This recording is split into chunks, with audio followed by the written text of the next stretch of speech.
Yebo mnumzana David Ndlovu, ungasitshela-ke ukuthi yini lapha ebandleni leZanu-PF? Njani lonke ndokubulawayo lawo bonke.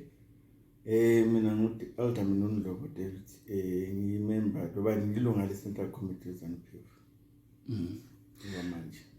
Nanko-ke ama-primary elections abantu abaningi bake bawukhalela ukuthi kanti uNdlovu yamadoda ayiqinile sasebenza ephethe umuzi koBulawayo. Kade sengangena la ekhona ngale mhlawumbe ngabalungisela uyangena lawo yini ama-primaries la? Bengijikele amaphepha ukubana ngikhangele lami la ku-Senate. Sengijikele okwama-MPs lakwama-councillors amajaha amancane asakhulayo la bake bagijigijima isibonda bangenzani.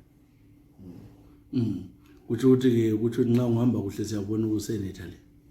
Uma kungenza ngingahamba kakahle yes ngingaba ku-Senate uma abantu bethe bakhumbula ukubana bakhethe abantu ngendlela abasebenza ngayo, athi bakhethe abantu ngokuthi sikhangele ukuthi bani, ngoba into ebulala abantu ngokuthi ukhangele ukuthi umuntu uvela kuluphi bandla athi ukuthi engenzani.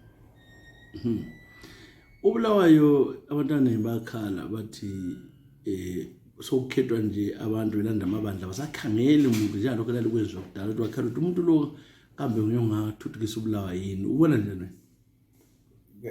Liqotho lelo baningi abantu abeza kimi kunje nje bekulabanye abake bandlanda besikhathi kungani ungabuyeli ukuyengena kukhansila, ngoba ngaleso sikhathi ikhansila koBulawayo yayikhanya into yenzakalani.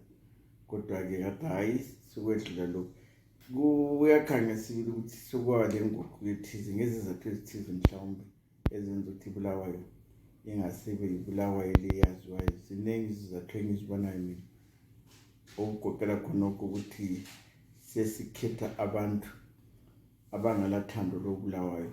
Ukade abantu abangena koBulawayo ngothando loBulawayo bayasebenzela uBulawayo belothando loBulawayo, ngoba ukufa koBulawayo ukuthatha njengokufa kwakho, ukuphumelela koBulawayo kuyikuthatha njengokuphumela kwakho. Kuyafana nje njengabantu yabona i-Highland, thina i-Highland siyithatha njengoBulawayo. Uma i-Highland ithe yadliwa lami ngizwa ngesizwe kuhle ngingasengigula lokugula. Uma ngihamba ngikhangela uBulawayo lami ngizwa kungikhathaza kakhulu, kodwa ngiswele ukuthi ngathini ngakho. Ama-primary labuya ngimgqibelo uthini ngakho lokwena nazihamba kuhle leZanu? Ngolungiselo selenziwe ngibona azahamba kuhle and eqiniso ngilethemba ukuthi lakhona ngapha la kuZanu-PF abantu asoke bekhethe nje ukhetha umuntu, bazakhetha umuntu abamkhangeleyo ukuthi uzabathuthukisa lokho uzathuthukisa isigaba sakoBulawayo.